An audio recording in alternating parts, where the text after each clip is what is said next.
Now, behind us are ships that go out into the ocean. You would think that in a flat Earth that when you go out and you watch these ships as they go farther and farther out, they should get smaller and smaller, right? Right, exactly.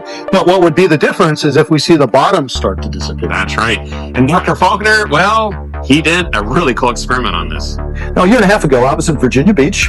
It was early November, and the water temperature was 62 degrees. I looked it up. I went to the beach that afternoon. The air temperature when I started in mid-afternoon was 50 degrees. So there's no way you're going to get this temperature inversion. You're not going to get this bending over the edge of the Earth. So I set up my telescope there on the beach and put my camera on it. And I watched two different cargo ships sail past and head out to sea from the port in Tidewater, Virginia.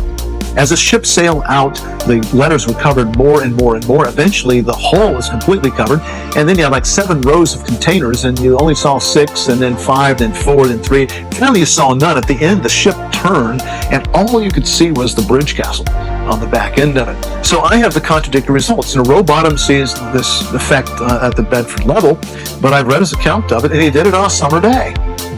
There's a temperature inversion almost every day in the summer. Nowicki did his photographs in the spring and summer.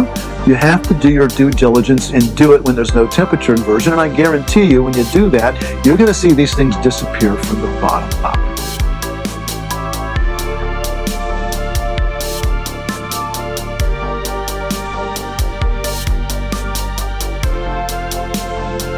So when it comes to the Bedford level experiment, the Chicago skyline pictures, ships disappearing over the horizon, those who believe in a spherical Earth provide videos of things disappearing below the horizon.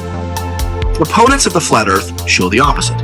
And many might walk away saying it's inconclusive because the evidence can be used to prove either side. But here's the reality. We can accurately predict when we can see over the horizon and when we can't. It's not unknowable. And further, an inversion layer explains why we can see things over the horizon when the conditions are right. But there's no known scientific way for the flat Earth model to explain pictures in which objects disappear behind the curvature of the Earth, and that shows it to be a round Earth. Refraction is the angular bending of light. You can look it up.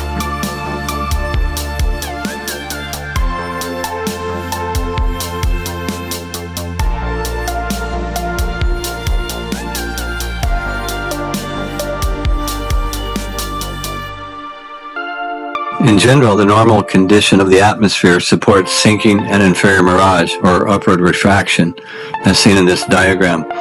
You got warmer air on the surface to cooler air in the atmosphere. The surface warms up, especially around towns. You got roads with asphalt, that type of thing. The opposite is called a temperature inversion. It's called an inversion because it's the opposite of normal. This diagram was created by LifeIs Short channel on YouTube a few years ago. It explains why things are hidden bottom up in the distance. For example, refraction over water is almost always refracted upward. It creates a sinking effect. So, like it says at the bottom, you will most often see buildings, boats, landscape, oil rigs appearing lower than they actually are.